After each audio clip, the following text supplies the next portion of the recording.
Now there's foods you can eat that are more alkalinizing than other foods. Greens, for instance, anything green is an alkalinizing type of food. So if you're eating a lot of food, it doesn't hurt to go to the store, and this is something I picked up recently. I never did this before. I don't know if any of you have ever heard of kale. Kale sounds like a vegetable that's way too healthy that you wouldn't like the taste of, but I use it in place of salad. I don't even eat a salad. What I do is when I make my chicken and my rice and my nuts and all my meals, I rip up some kale and I put it on top and I put some macadamia nut oil over it. There's a good segue for my macadamia nut oil. I'm going to talk about this in a minute. And I put a little salt and pepper on it, and I mix it all in, and you know what? It adds a nice crunch to it. It tastes good, believe it or not. It doesn't have a bitter taste at all. And you're adding like a super nutrient, a superfood to your diet. And it's not going to affect your body's ability to grow. It's not going to affect anything negatively. It's just going to add positive benefits to you. When you ever see these commercials where Jack LaLanne used to juice on TV at night, he'd always talk about kale being the superfood. That's like the #1 juicer food, you know, that these guys use when they juice vegetables. But you don't even need to juice it. Just tear it up and put a little bit on your food. They sell it in any supermarket as kale. I'm telling you, you guys will thank me. It adds a nice flavor to your food. Since I mentioned macadamia nut oil, let me talk a little bit about this. You know, I had Nicholas Perricone on my radio show. He's a big advocator of macadamia nut oil and good fats. And you know, I started talking about this so much, the use of macadamia nut oil, that I noticed I couldn't find it anywhere. And the problem was that there's growing seasons for the stuff, and not that many people produce macadamia nut oil. This was about a couple years back. And so I was talking about it so much that someone from South Africa emailed me and told me that their uncle owned the macadamia nut ranch, believe it or not, and they made macadamia nut oil. And that's how this came about, believe it or not. But what are the benefits of macadamia nut oil? Macadamia nut oil is as healthy, if not healthier, than extra virgin olive oil. It contains just as much monounsaturated fats. As a matter of fact, it has more monounsaturated fats, which are your heart-healthy fats, which are your good burning fats. Now, for people who are looking to burn weight, burn body fat, think about burning body fat as a fire, okay? If you squirt lighter fluid on the fire, it will burn brighter and bigger. That's what monounsaturated fats do to our metabolism. When we introduce them into the body, even in a dieting state or a non-dieting state, it stimulates your metabolic rate, okay? That's a good thing. So by adding calories, we could actually lose more body fat. You know, now if you drink the whole bottle, obviously there's a lot of calories, and you're gonna negate that effect, so to speak. You don't want to do that. But if you add a tablespoon 3 times a day to your food, you will be shocked at how your body looks. You'll get leaner, you'll have more energy, and you know what? When you go to the doctor and he runs your cholesterol profiles and your inflammatory markers, you're going to see they're way down, okay? The excellent thing about macadamia nut oil over extra virgin olive oil is, #1, it tastes great. It has a butter-like taste, which extra virgin olive oil has a little bit of a bitter taste. But most importantly is you can cook with this stuff. You cannot cook with extra virgin olive oil. Any of you guys here who are true Italians, you know your mother, your grandmother never cooked with extra virgin olive oil. They always added it afterwards for taste. Because when you cook with extra virgin, it burns. And it ruins all the health benefits, and it ruins the taste. Mac oil, very high smoke point. As a matter of fact, over Christmas, I made chicken cutlets. I haven't had a fried chicken cutlet in about 20 years. I made them using macadamia nut oil for the oil in the pan, and you know what? The oil didn't burn. They tasted great. They were light. They didn't bother anyone. No one got indigestion after. And they tasted delicious because Mac oil has a great taste. So if you guys want to try it out, you might want to try my Mac oil. Another important thing to remember, I noticed there was a brand on the market of Mac oil by Now, N-O-W, and it was really cheap. And I was like wondering, what's the deal with this stuff? It was in a plastic container. And then I realized why. Never buy an oil in plastic containers, because oil, being fat soluble, will leach the plastic polyfluorocarbonates into the oil itself, and it'll make it no good. Obviously, you're going to get toxins in here. Never put oil in plastic, always in glass. Very important. Now that I went backwards, I usually start with how to build muscle and how to burn fat. I'm starting backwards because I felt that this detoxification speech was important. Now, how do we actually build up toxins in our body? Okay, well, in order to build muscle and burn fat, we all know that you need to ingest protein, okay? Why do we need to ingest protein? You probably heard me say this a million times, but the body has no storage facility for protein. What that means is that if you eat 100 grams of protein right now and then don't eat all day, you're not going to be able to save the stuff up for later. Your body can only use so much protein in a given period, and then you need to re-ingest it again. Now, if your body needed some fat to use right now for fuel, you have fat cells that store fat.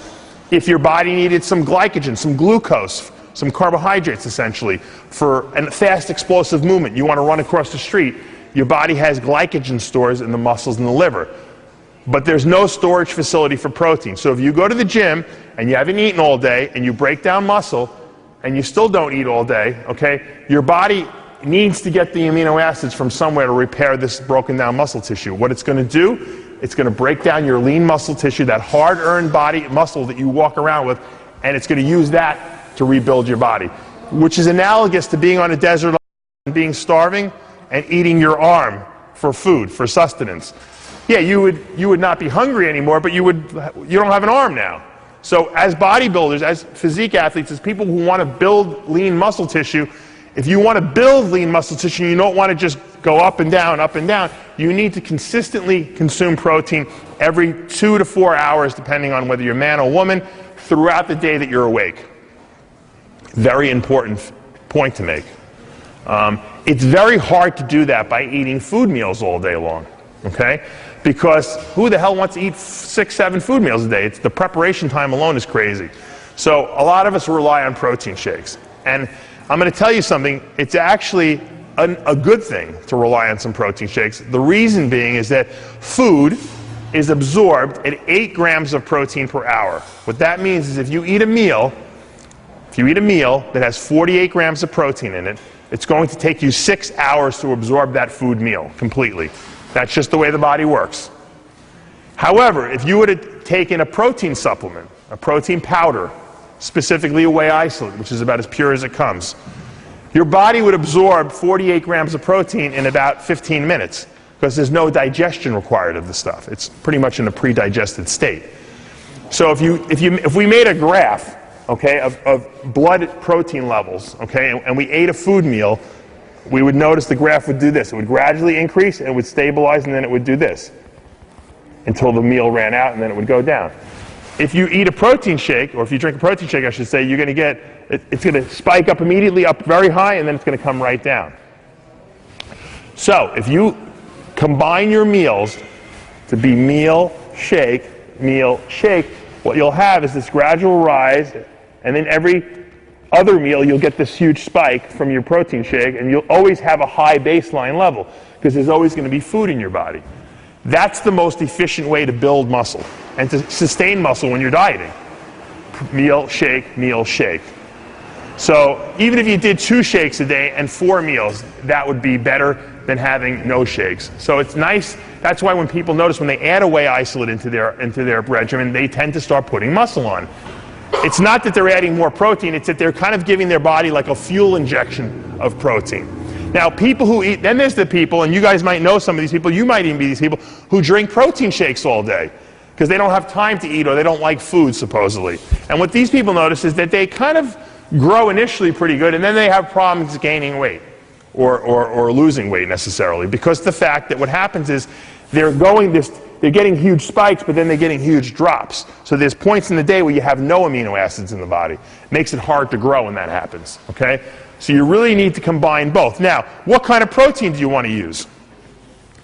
When I first set out to make my protein shake, and there's a whole story behind it, but I'm not going to go into it because I think I've told it before.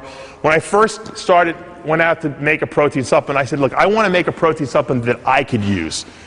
Knowing that I'm very lactose intolerant, which is an inability to digest the sugar, milk sugar, lactose, that you find in all dairy products, okay?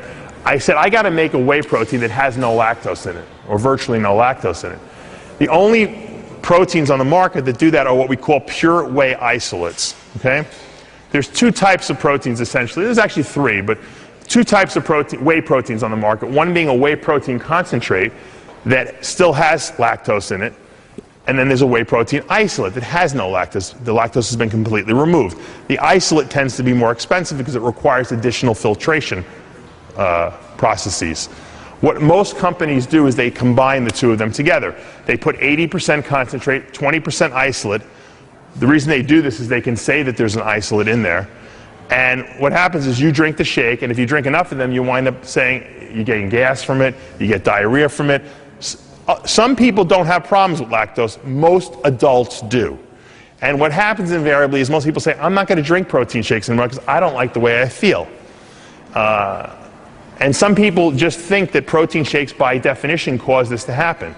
But if any of you have used a good whey isolate, okay, you'll know that it doesn't cause it to happen. And a good way to test if you're using a good whey isolate is when you mix it in water, it should mix relatively easy with a spoon. That means it's got very little lactose in it. I set out, when I first created Isolyze, I said I want the purest whey isolate on the market. But I also knew that people wouldn't use the shake if it didn't taste good. But I wasn't going to compromise by adding more fat or adding sugar to make it taste better. So it took a very long time to come out with this product, and it took a lot of money on our part, and it's a much more costly product. But Isolyze is probably the purest whey isolate on the market. One 30-gram scoop of this stuff is 27 grams of protein, 0 fat, 0 carbs.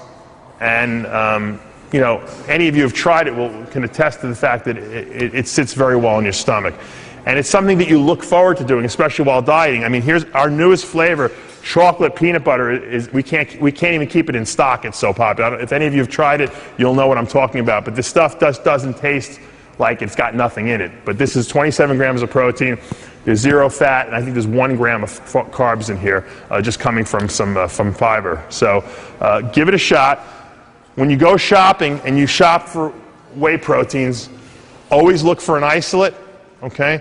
Always look at how many grams of protein you're getting per scoop size, and make sure your scoop size is within the 29 to 30, gram range. If you're using a 40-gram scoop size, obviously, that they're cheating then. Okay?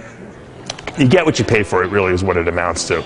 If you're using a whey concentrate and it's upsetting your stomach, you're probably malabsorbing 50% of the protein that you're consuming. So here you are thinking you're getting a good deal, but you're really not. Love me 2 times, baby. Love me twice today.